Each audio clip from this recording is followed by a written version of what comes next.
Hello and welcome to Sports Fan Entertainment. It's your host MJ, and today we're talking about Gordon Hayward signing with the Boston Celtics. He will sign a 4-year, $128 million deal with the Boston Celtics. Finally, the biggest, to me, free agent in this class has finally signed. Yes, you had guys like Chris Paul, but they were traded before the free agency period actually began. Paul George wasn't a free agent. Jimmy Butler wasn't a free agent. This was the biggest free agent likely to move. Blake Griffin wasn't going to move. Kevin Durant wasn't going to move. Stephen Curry wasn't going to move. So the Boston Celtics end up with the biggest free agent likely to move out of this 2017 NBA free agency class, and good for them. And everyone thinks that the Celtics cannot beat the Cleveland Cavaliers. And let me be clear, I'm going to pick the Cleveland Cavaliers to go to the NBA Finals and lose to the Golden State Warriors, as will many of us.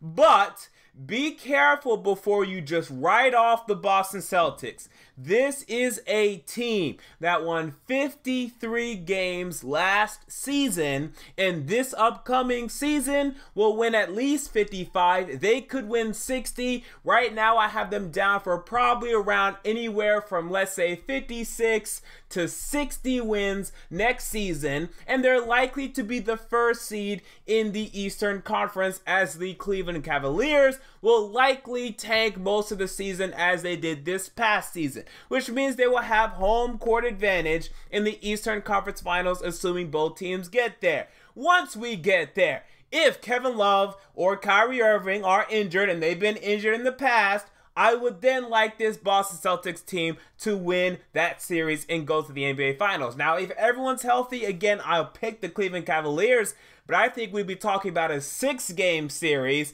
and if somehow the Celtics could win that Game 6, Game 7 would be in Boston. And I remember back, there's all these rumors about LeBron James leaving Cleveland next year. Remember back when LeBron was about to leave the Heat in 2014? They had a horrible last series against the San Antonio Spurs. Remember back when LeBron was about to leave the Cavs the first time? Horrible series in 2010 as they lost to the Orlando Magic. Whenever LeBron, or it wasn't the Magic at the time, who was it? Was it the Celtics? I don't care. Whoever it was, whenever LeBron is about to leave a team, that last series he has is horrible, because I think he kind of throws in the towel, his team kind of throws in the towel, and then he leaves horribly. I think we can see the same thing here, even in the finals or before that. So I'm looking at this Boston Celtics team potentially beating the Cleveland Cavaliers. Again, I'm going to pick the Cavs. Assuming everyone's healthy, I'll pick the Cavs. But look at this Celtics team. Isaiah Thomas at the 1. Avery Bradley probably at the 2. I know everyone wants to put Gordon Hayward at the 2. Look, he can play the 2, but last year he didn't play the 2 for even 1%. He played 70, I think it was like 70% of the time he played small forward. 30% of the time he played power forward, okay? The year before that, he played small forward 95% of the time. Year before that, 90% of the time. He hasn't really played the shooting guard position for more than 20% of the time in at least 5 years. So he's mainly a 3 at this point. He's 6'8". So let's say Avery Bradley at the 2, Gordon Hayward at the 3. At the 4, you could still have, whoever the hell there. I'm not really sure. Maybe Jason Tatum ends up starting there. We'll see what happens. At the 5, you have Al Horford. That's a decent team right there. I mean, they still have Amir Johnson. They still have some nice depth. Jay Crowder, they're likely moved now because they have to clear up some space. They're going to lose Kelly Olynyk. But this team is talented. They still have Marcus Smart coming off the bench, Jaylen Brown coming off the bench, and Jaylen Brown had a great Summer League game, and it's just a Summer League. Hell, last year Emmanuel Mudiay and Trey Lyles were the best players in Summer League, and they didn't do anything in the NBA regular season. So it doesn't mean much, but hey, we see some growth from this guy. Jason Tatum had a game-winning Summer League shot, so they have some depth with these young rookies. They have Gordon Hayward, Isaiah Thomas, Al Horford.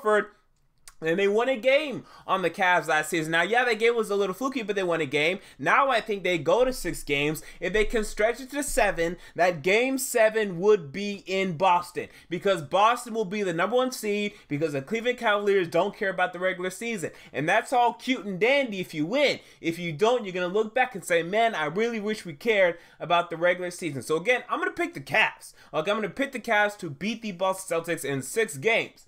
But if the Celtics can stretch it out to 7, then I think things will get very interesting indeed. And plus, also consider this.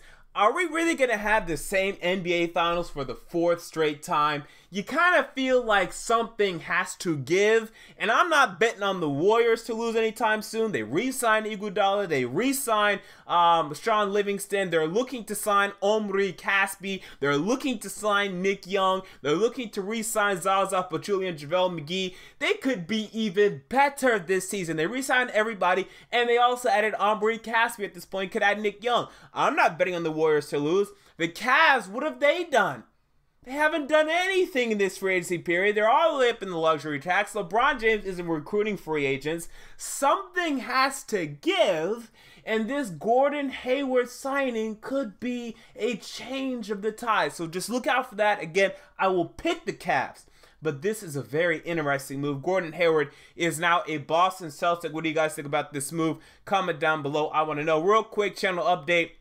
My laptop broke, which is why I have not been making many videos lately. I'm getting it fixed as soon as possible, and the videos will really ramp up. For now, I can upload whenever I have the time to borrow my mother's computer, and then I upload from her computer, but I don't like borrowing her computer all the time. I let her do her thing. I let me do my thing. So I upload when I can. For now, it'll be pretty intermittent until I get my laptop fixed. So until next time, this has been MJ on Sports Fan Entertainment. And I'm out. Peace.